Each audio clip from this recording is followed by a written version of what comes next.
Welcome to Encore. I'm Rochelle Harrison-Pless in Paris. Coming up on the show. Legendary French chanteuse Edith Piaf was born a century ago this year, and a host of tributes are marking the anniversary. With her show Hymne Piaf currently playing in Paris, jazz songbird Caroline Nin pays homage to one of France's most beloved musical divas.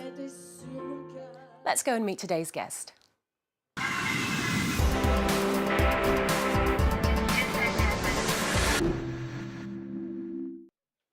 Hi, Caroline. Good to see you. Thanks for being here today. Hello, Rochelle. Now, your tribute show, Hymne Piaf, is back for an encore season at the Essaïon Theatre here in Paris, which is also in partnership with the Piaf Expo, currently on at the National Library of France. Now, I love the idea that it's a bilingual show in both French and English, and it's opens up the world of Piaf to an even wider audience. Now, before we get into that, let's take a quick look.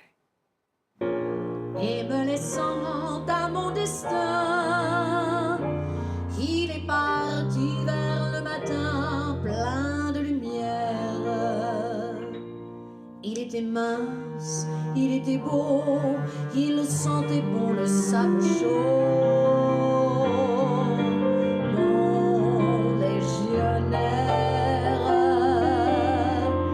Il y avait du soleil sur son front qui mettait dans ses cheveux blonds de la lumière.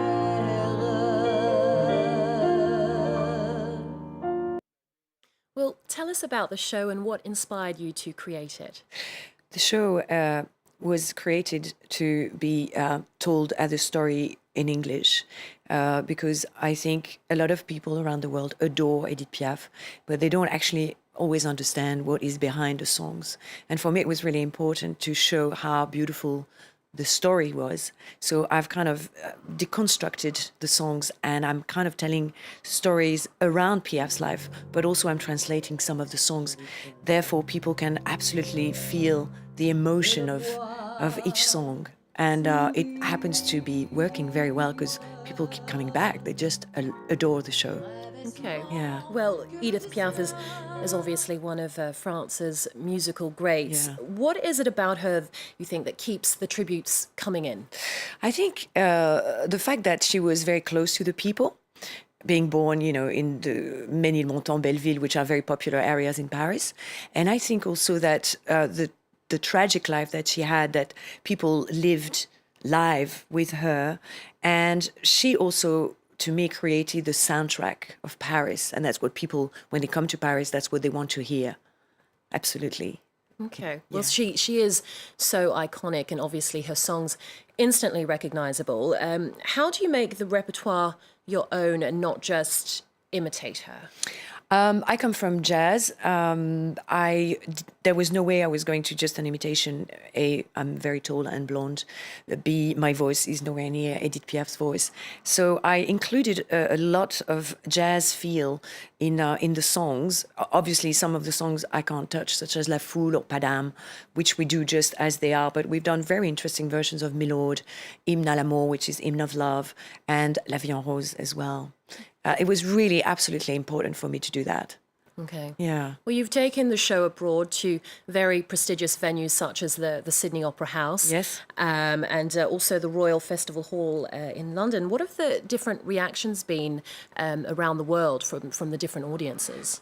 Australians are absolutely besotted by Edith Piaf. The Opera House was a sold-out season of 2 weeks. London loves Edith Piaf. It was on a Bastille Day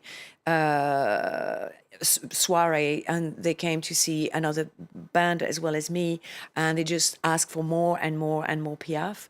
I'm looking forward to New York very soon, but I've sang Piaf in New York a few years ago, and people are just absolutely in love with her, bearing in mind that Piaf lived 12 years on and off in New York during her career. I'm not sure everyone is aware of that. She could speak very good English with a very strong French accent. But she is absolutely internationally recognized by everybody. Yeah. Well, there's so much amazing material. Do you have a favourite Piaf song to perform, perhaps? My favorite of the moment, because it varies. It changes? in time, it does, is Mon Légionnaire at the moment. It's a true story. She was telling that story about the Legionnaire. It got a little romanticized by the lover that she had at that time. And it's so dramatic and tragic. There are things like when she says, I didn't want to talk to him because I was afraid of seeing him smile. I mean, it's just sentences that only French writer can invent. So at the moment when I sing Mon Légionnaire, I'm just absolutely in heaven. Okay. Yeah. Well, just really quickly, what are some of your earliest musical memories? I actually was absolutely crazy about Ella Fitzgerald when I was very young. I moved swiftly into new wave because I was a growing up teenager. And lately, I'm listening a lot to a beautiful lady called Shirley Horn. I mean, I really come from jazz, so I listen to a lot of jazz. Having said that, I don't mind playing a little Piaf album at home or some Juliette Gréco or some French chanson, because I think that era is the absolute soundtrack of Paris and the illustration of French music. Okay. Well, also marking the centenary of Edith Piaf's birth is the National Library of France here in Paris. A major exhibition showing until the 23rd of August pays tribute to the street singer turned icon. From photos and sheet music to handwritten notes, hundreds of items of memorabilia are on display, some of them never before seen by the public. Ketavan Gorshastani takes a look. Edith Piaf's little black dress, an outfit almost as iconic as her songs. The dress on display is a silk knit she wore in the 50s and which became her signature look.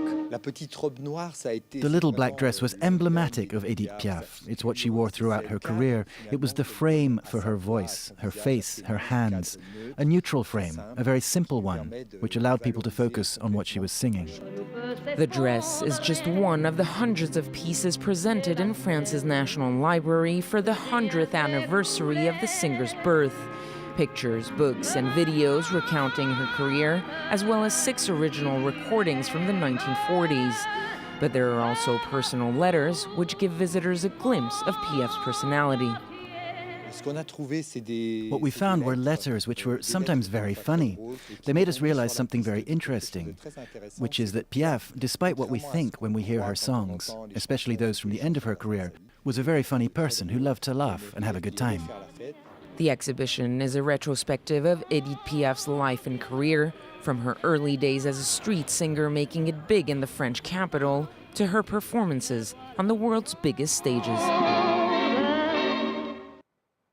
Now, Caroline, you've seen the exhibition. What were some of the standout pieces for you there?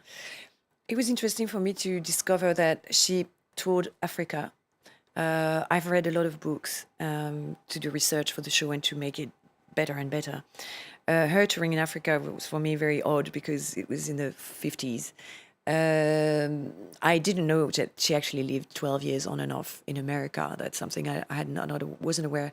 But most importantly was to discover those little sheets of paper that she would have on stage to remember the songs when she had to sing them in English at Le Versailles in Manhattan. Lyric sheets? And she would also translate herself sometimes because she realized that people didn't understand the song, which was a bit of a synchronicity with the show because this for me was very important. I wanted to share the beauty of the lyrics, and she was actually translating herself some of the songs such as Milor, La Vie en Rose, and she had the little paper just in front of her. They're there.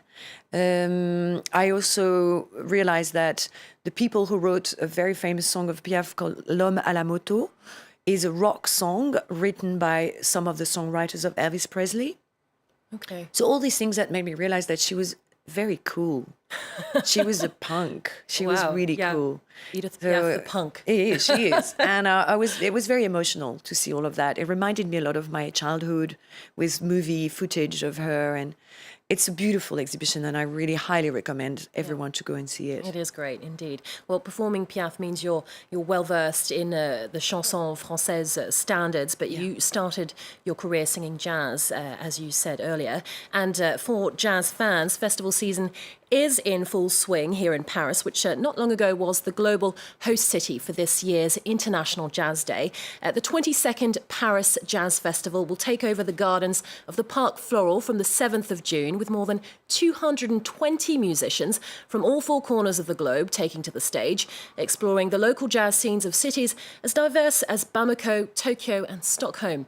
But while waiting for that, the Saint-Germain-des-Prés Jazz Festival is running until Monday in various venues throughout Paris's Left Bank neighbourhood, and it's celebrating its 15th year with its usual mix of headliners as well as up-and-coming talent. Here's a little taste.